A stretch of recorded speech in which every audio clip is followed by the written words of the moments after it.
ସମସ୍ତେ ଚାହାନ୍ତି ଯେ ସେମାନଙ୍କ ବାର୍ଦ୍ଧକ୍ୟ ଆରାମରେ କଟୁ, କିନ୍ତୁ ଏଥିପାଇଁ ପ୍ରଥମ ଆବଶ୍ୟକତା ରହିଛି ଅର୍ଥର। ବାର୍ଦ୍ଧକ୍ୟରେ ନିୟମିତ ଆୟ ଲାଗି ସବୁଠାରୁ ବଡ଼ ସାହାରା ହୋଇଥାଏ ପେନ୍ସନ୍। କିନ୍ତୁ ଏହା ସେତେବେଳେ ମିଳିବ ଯେତେବେଳେ ବ୍ୟକ୍ତି ନିଜର ସଞ୍ଚୟକୁ ଉପଯୁକ୍ତ ଜାଗାରେ ନିବେଶ କରିଥିବ।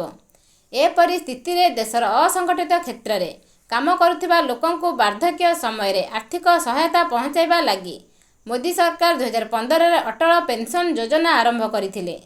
ଯଦି ଆପଣଙ୍କୁ ଏବେ 18 ବର୍ଷ, ତେବେ ଏହି ଯୋଜନାରେ ଆପଣ ପ୍ରତିଦିନ ମାତ୍ର 7 ଟଙ୍କା ନିବେଶ କରି ଅବସର ପରେ ଅର୍ଥାତ୍ ଯେତେବେଳେ ଆପଣ 60 ବର୍ଷ ପୂରଣ କରିବେ, ସେତେବେଳେ ଆପଣଙ୍କୁ 5,000 ଟଙ୍କା ପେନ୍ସନ୍ ମିଳିବ। କିନ୍ତୁ ଆପଣଙ୍କ ବୟସ ସହିତ ଆପଣଙ୍କ ନିବେଶ ରାଶି ବଦଳିଯିବ। ଯଦି ଆପଣଙ୍କ ବୟସ 30 ବର୍ଷ, ତେବେ ଆପଣଙ୍କୁ ପ୍ରତି ମାସରେ 5,000 ଟଙ୍କା ପେନ୍ସନ୍ ପାଇବା ଲାଗି 30 ବର୍ଷ ପର୍ଯ୍ୟନ୍ତ ପ୍ରତି ମାସରେ 577 ଟଙ୍କା ନିବେଶ କରିବାକୁ ହେବ। ନିୟମ ଓ ସର୍ତ୍ତ: ଆପଣଙ୍କ ବୟସ 18ରୁ 40 ବର୍ଷ ମଧ୍ୟରେ ହୋଇଥିଲେ ଆପଣ ଏଥିରେ ନିବେଶ କରିପାରିବେ। ଆପଣଙ୍କୁ 60 ବର୍ଷ ପର୍ଯ୍ୟନ୍ତ ନିବେଶ କରିବାକୁ ପଡ଼ିବ।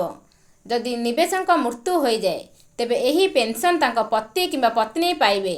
କିନ୍ତୁ ଯଦି ଉଭୟଙ୍କ ମୃତ୍ୟୁ ହୋଇଯାଏ, ତେବେ ପେନ୍ସନ୍ ପଇସା ନୋମିନିକୁ ମିଳିବ।